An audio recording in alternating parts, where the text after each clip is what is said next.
Bonjour Maître Marcet-Poirier. Bonjour Grégory. On se retrouve pour cette seconde vidéo consacrée à votre parcours professionnel, à savoir un petit peu qui vous êtes, à vous connaître davantage. Alors on avait évoqué en première partie vos études, votre arrivée aux États-Unis. On va continuer par parler de l'ouverture de votre cabinet.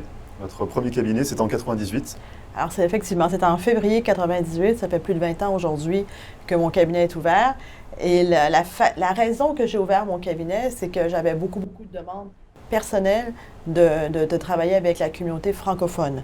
Alors, c'est ce qui m'a vraiment poussé à ouvrir mon cabinet. Donc, vous l'avez ouvert en 98, on l'avait évoqué en première partie.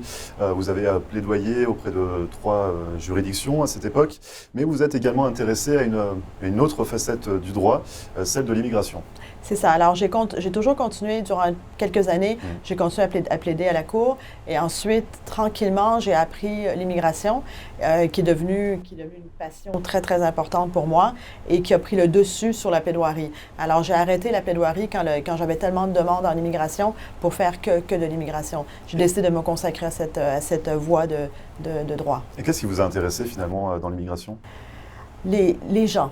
Franchement, c'était les clients, les appels que je recevais pour différents types de visas, pour des problèmes que les gens vivaient, d'avoir un besoin d'aider ces personnes. C'est vrai que dans la plaidoirie, nous aidons, j'ai quand même aidé beaucoup de gens, surtout au niveau criminel.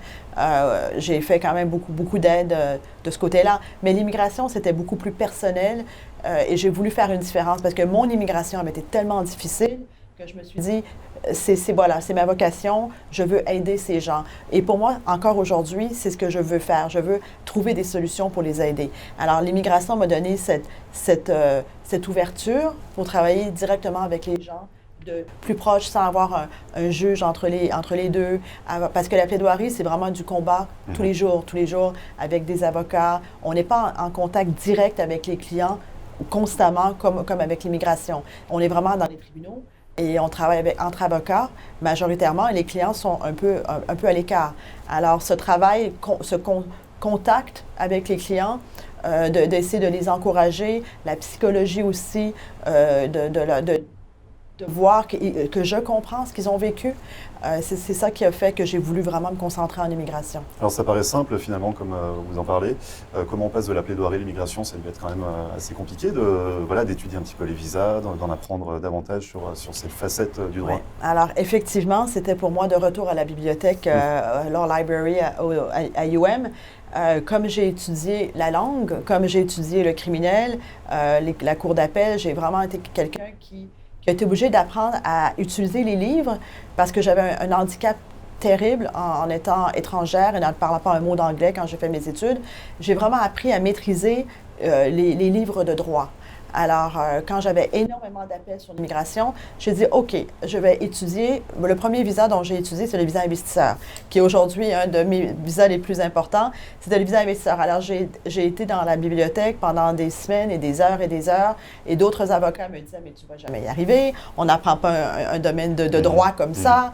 Alors, comme d'habitude, tout le monde m'a toujours découragé que j'allais jamais arriver à apprendre l'anglais pour être accepté en droit. J'ai continué à étudier. Alors, j'ai étudié le visa investisseur. J'ai vraiment été une catégorie de visa à la fois.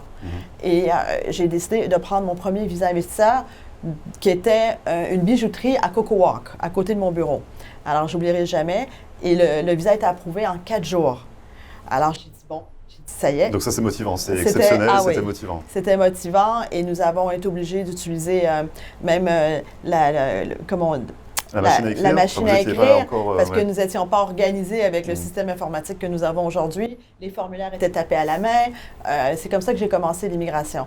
Ensuite, quand j'ai vu que je maîtrisais très bien les visas investisseurs, après, j'ai décidé de prendre d'autres types de visas comme le L1, le H1B, les cartes vertes basées sur le mariage, selon la demande. Alors, si quelqu'un me demandait un type de visa, alors j'étudiais pour voir si je pouvais le faire ou non. Et après, j'acceptais de prendre le dossier. Nous parlons de ça il y a plus de 20 ans, un peu plus de 20 ans, que j'ai commencé vraiment catégorie par catégorie pour faire, pour aider les gens. Et ce qui est intéressant, c'est pour les cartes vertes basées sur l'emploi. Oui.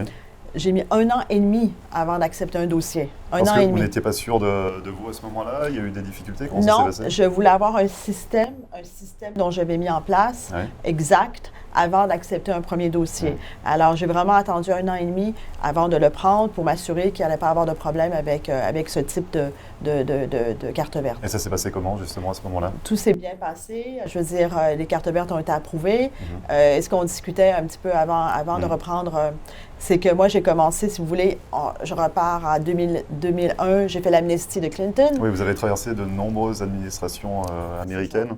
Alors, c'est ça qui est intéressant parce que l'immigration, même si la base des dossiers reste la même, les différentes administrations, les différents présidents ont fait que nous sommes adaptés. Alors, la présidence de Clinton qui a été très, très intéressante dans le temps, surtout parce que j'ai vécu à travers l'amnistie qu'il avait fait. Ensuite, nous avons eu les présidences de Bush, Obama et aujourd'hui le président Trump. Alors, tout ça a fait que j'ai été capable d'apprendre comment adapter les dossiers avec les administrations qui arrivent. Certaines sont très, très difficiles. Nous parlons de l'administration de Trump aujourd'hui, mais on a eu des moments très durs durant l'administration de Bush. Donc là, aujourd'hui, quand vous exercez dans le domaine de l'immigration, vous trouvez que cette période est encore plus compliquée que ce que vous avez pu traverser auparavant? Aujourd'hui, avec l'administration de Trump, c'est plus difficile que c'était, sauf il y a eu une période durant l'administration de Bush qui était relativement similaire par rapport aux cartes vertes aux visas basés sur l'emploi. Alors, on retrouve un petit peu les mêmes difficultés qu'on avait retrouvées avant Obama, durant la présidence de Bush. Alors, ce que j'essaie d'expliquer, c'est que oui, l'immigration, ce sont des livres, ce sont des données que nous apprenons, comment faire un visa investisseur, comment faire un visa H1B, mais il faut être capable d'adapter selon les administrations et aussi à plaider. Alors, ma force que je pense que j'ai eue à travers toutes ces années, c'est que j'ai utilisé mes connaissances de plaidoirie, parce que j'ai quand même plaidé pendant plus de 10 ans, que j'ai adapté à l'immigration. Alors, au début, j'étais quelqu'un qui avait l'habitude de prendre un dossier et d'aller devant un juge et de plaider. Que ce soit difficile ou pas difficile, j'avais la vie des gens entre mes mains, surtout au niveau criminel. Et j'étais habituée de plaider. Alors, au début, je prenais un dossier que je fais encore aujourd'hui. Si on parle à certains de mes clients, ils me disent, mais comment tu fais pour arriver à transformer, à avoir des idées? C'est vraiment la plaidoirie. Alors, j'ai utilisé les deux pour avoir cette force de présenter les dossiers dans le meilleur angle pour les clients. Alors, c'est les deux ensemble, mis ensemble, qui m'ont donné un peu ce succès en immigration. Ça vous a enrichi finalement d'être passé par la plaidoirie avant de vous consacrer pleinement à l'immigration. Exactement. Comment on s'adapte justement? Vous parlez beaucoup d'adaptation par rapport aux différentes administrations. Aujourd'hui, avec le gouvernement, l'administration Trump, c'est plus difficile, c'est ce que vous précisiez. Comment on arrive véritablement à s'adapter? Bien, selon le retour de l'administration, par exemple, la façon qu'ils traitent les dossiers, qu'est-ce qu'ils vont regarder, le type de questions qu'ils vont poser durant les interviews, les demandes de documents complémentaires, parce que certains dossiers sont envoyés à l'immigration, le retour que j'ai avec les demandes de documents complémentaires, on voit qu'est-ce qu'ils regardent différemment d'avant. Alors, c'est un peu de cette façon-là qu'il faut s'adapter. Les clients me donnent également leur retour quand ils vont dans les différentes ambassades à travers le monde. Et aussi, ce qui est intéressant, c'est que chaque ambassade est un peu différente. Chaque pays est un peu différent. Alors, ça aussi, il faut adapter. Il faut savoir comment préparer un dossier pour cette administration ou cette ambassade.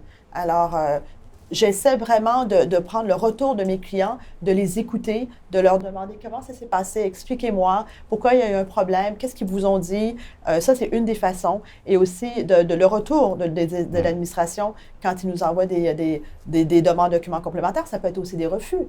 Alors, il ne faut pas oublier que les refus ne sont pas catégoriques, mais ils vont expliquer les bases de refus. Pourquoi le dossier a été refusé? Qu'est-ce qui a fait que ça n'a pas fonctionné? Comment pouvons-nous réajuster le dossier et le représenter?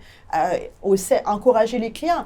Il peut y avoir des refus en immigration, ce n'est pas un système parfait, mais il ne faut pas non plus baisser les bras et dire comment on adapte, comment on lit, pourquoi l'officier a refusé, c'est les faits, qu'est-ce qu'on peut faire de différent.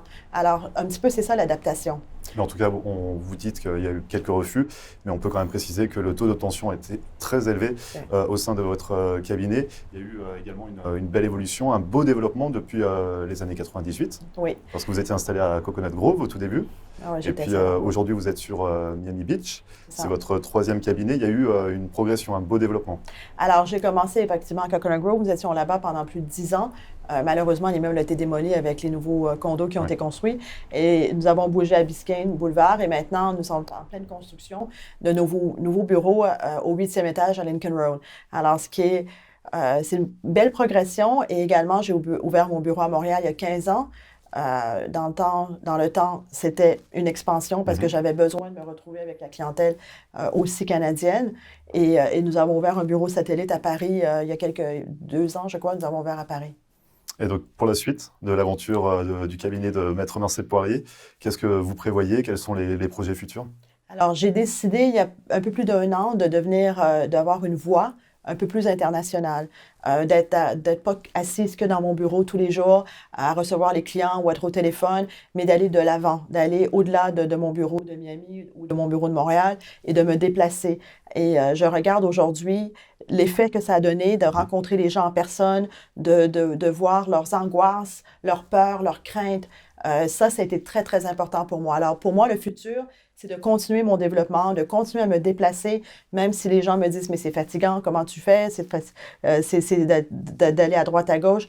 De continuer à développer le Canada. Maintenant, cette année, avec mon équipe, j'ai décidé d'aller vers l'Ouest canadien, qui est important parce que c'est mon pays aussi, et de continuer à développer l'Europe. Donc on le voit, hein, c'est une véritable passion, hein, Oui. comme vous en parlez. Ça vous nourrit au quotidien, c'est un plaisir d'accompagner vos clients. Tout à fait. C'est un plaisir d'être parmi eux, de leur donner accès. Mes conférences sont gratuites, alors n'importe qui peut s'inscrire. J'ai besoin d'aller vers eux, de leur dire, c'est pas parce que vous devez payer une consultation pour me parler. Non, je vais vers eux, on offre le cocktail, on rencontre les gens. Et maintenant, ils nous appellent pour nous dire, c'est quand la prochaine conférence? Quand est-ce que vous allez être à Paris? Est-ce que vous allez venir vers la Guadeloupe? Les gens, maintenant, nous appellent, nous demandent, est-ce que Marcel Poirier va être en Suisse? Alors, je vois que c'est important qu'ils viennent vers moi. Et j'ai besoin de leur redonner parce que la communauté francophone m'a beaucoup donné. Alors maintenant, c'est à moi de leur redonner. C'est un C'est pour partage. ça que je me déplace aujourd'hui. Donc on le voit, hein, beaucoup de conférences à l'international, l'expansion de votre cabinet, une activité chronophage.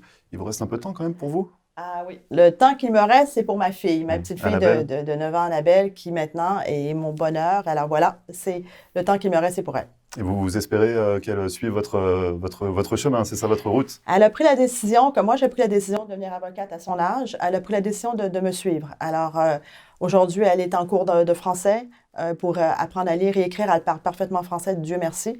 Et mais j'espère qu'elle va suivre mon chemin, qu'un jour, ça va être elle qui prendra la relève. Merci beaucoup en tout cas, Maître Marcel Poirier, de vous être livré un petit peu comme ça sur votre parcours personnel et professionnel.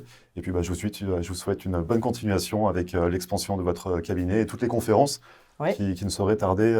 Vous allez communiquer très prochainement sur les nombreuses conférences qui arrivent. Merci Grégory, c'est un plaisir. À très bientôt. Au revoir.